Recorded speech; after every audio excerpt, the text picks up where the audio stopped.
Tan Malaka lahir dengan nama Ibrahim di Pandan Gadang, Suliki, Sumatera Barat pada 2 Juni 1897. Berasal dari keluarga bangsawan, Tan Malaka lahir dari pasangan Rasad Caniago dan Sinah Sinabur. Menempuh pendidikan di sekolah Hindia Belanda di Bukit Tinggi, Tan Malaka dikenal sebagai murid yang cerdas. Pada masa remaja, ketika berusia 16 tahun, Tan Malaka melanjutkan pendidikan di negeri Belanda. Di negeri kincir angin itulah, Tan Malaka sudah berkenalan dengan politik dan sosialisme. Setelah 6 tahun mengenyam pendidikan di Belanda, dia kemudian kembali ke Indonesia menjadi guru di sebuah perkebunan di Deli, Sumatera Utara. Ketimpangan pendidikan yang dialami buruh perkebunan menjadikan Tan Malaka muda tergerak untuk mendirikan sekolah rakyat. Sepak terjangnya menyatukan gerakan komunis dengan Islam untuk melawan imperialisme Belanda membuat pemerintah kolonial gerah. 13 Februari 1922, untuk pertama kalinya Tan Malaka ditangkap Belanda. Pada tahun yang sama pula, dia dibuang ke Belanda. Dalam masa pengembaraan itu, Tan Malaka pernah menjadi calon anggota parlemen di Partai Komunis Belanda dan ditunjuk sebagai wakil komunis internasional untuk Asia Timur. Tan Malaka adalah orang pertama yang menyebut kata Republik Indonesia sebagai satu kesatuan. Buku-bukunya menginspirasi tokoh-tokoh pergerakan di Indonesia. 21 Februari 1949, Tan Malaka tewas dieksekusi di kaki Gunung Wilis, Kediri, Jawa Timur. Pada 1963, namanya diabadikan sebagai pahlawan nasional.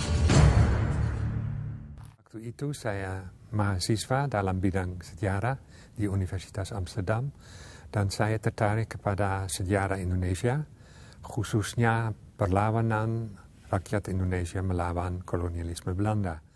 Sosok Tan Malaka tentunya adalah seorang sangat pintar, cerdas, dan pada waktu bersekolah di Fort de Kock atau di sekolah Quick School Bukit Tinggi, nilainya tidak ada yang 9, semuanya 10. Semuanya sempurna nilainya? Sempurna. Saya membaca di beberapa tulisan, bahkan sejak umur 10 tahun sudah hafal Al-Quran. Betul. Jadi memang orang Minangkabau hidupnya sejak kecil itu tidak lagi di rumah. Tidak lagi dengan ibu, tapi dengan dia hidup di surau namanya, atau langgar, dan mengaji. Dan diajarkan bersilat juga. Jadi dia juga mengerti persilatan. Tan Malaka bisa kita sebut bukan hanya guru sekolah, tapi guru kehidupan. Belum ada manusia pejuang kemerdekaan Indonesia yang begitu ikhlas berjuang untuk mencapai Indonesia merdeka tanpa mengejar imbalan materi atau posisi. Tujuan saya adalah bagaimana bangsa Indonesia ini cerdas dan kita merdeka 100%. Selalu dikatakan 100% merdeka, merdeka 100%. Itu kutipan terpenting dari perjuangan politik Tan Malaka. Tan Malaka disebut komunisme ya misalnya. Itu bagi saya pribadi, kan catatan yang kami buat di Tan Malaka Institute, itu hanya alat, bukan tujuan. Tujuan Tan Malaka adalah Republik Indonesia merdeka 100%. Kalau kita bicara komunisme, Soekarno juga belajar Marx, Lenin. Hatta juga belajar Marx dan Lenin. Jadi kita susah mengatakan apakah Soekarno komunis? Tidak. Apakah Hatta komunis? Juga tidak. Tan Malaka juga mempelajari Marx, Lenin, bahkan Nietzsche dia pelajari. Jadi tokoh-tokoh internasional lainnya dia baca buku-buku itu. Jadi beliau ini selalu dikambing hitamkan oleh komunis internasional dan kemudian beliau dipecat dan diburu sampai seorang musuh mengatakan saya akan gantung itu Tan Malaka kalau saya ketemu. Jadi di mana Tan Malaka PKI-nya kalau kita bicara PKI hari ini? Selalu waktu itu ia hidup sebagai seorang bawah tanah. Ia harus ia tidak bisa mundur untuk umum, tapi harus menyembunyikan terus menerus. Ia menulis beberapa brosur dan yang pertama ialah menuju Republik Indonesia dan ini menarik karena dalam judulnya untuk yang pertama kali Republik dan Indonesia disambung dan membentuk salah satu pengertian baru dan karena Tan Malaka yang orang yang pertama yang pakai perkataan itu, ia juga disebut Bapa Republik Indonesia. Pada tahun 25, Tan Malaka sudah mengeluarkan brosur, mengeluarkan buku tipis tentang menuju republik. Dan di sana dia sudah memilih kata republik gitu, yang belum terbayangkan mungkin oleh sebagian pendiri negara kita gitu.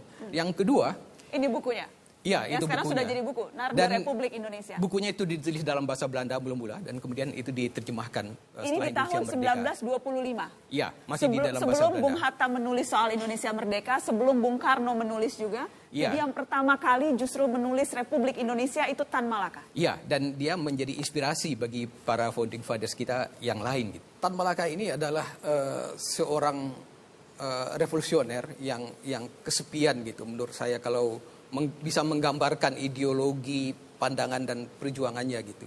Dan dia adalah pahlawan yang nasional yang dilupakan, dicoret sepanjang Orde Baru gitu. Jadi saya berpendapat di sini sebaiknya setelah era reformasi ini kembali dilakukan menurut hemat saya rehabilitasi Tan Malaka. Pak Tan itu mengajarkan kepada pengikutnya atau yang mengikuti garis cara pemikiran dia adalah perjuangan itu tidak bisa seketika dan harus terus-menerus diperjuangkan. Jadi itu yang kemudian oleh ayah saya dan teman-temannya diperjuangkan terus. Kan bagaimanapun Tan Malaka adalah orang yang mempunyai tradisi Minangkabau yang kuat. Kemudian dia juga seorang muslim yang taat gitu ya. Kemudian dia juga seorang filosof. Banyaklah saya kira Pak Hari Pudze termasuk menggambarkan tuh ada sekitar 14 karakter dari Tan Malaka. Namun kesalahpahaman itu juga menurut saya bisa dipahami, bisa dimaklumi. Karena memang kadang-kadang sejarah kita itu tidak terbuka secara luas gitu. Bahkan penghargaan terhadap Tan Malaka pun sangat kecil, sangat sedikit. Jadi nama Tan Malaka disalahpahami itu dari dulu sebenarnya. Dari awal, dari tahun 20-an, tahun 30-an ya dia memang tokoh yang boleh dibilang kontroversial, sering disalahpahami, tetapi jasanya luar biasa karena pemikiran-pemikirannya besar dan visioner. Saya bisa memahami itu. Oleh karena itu menurut saya sosialisasi dan tayangan seperti ini justru ikut meluruskan sejarah. Dipersembahkan oleh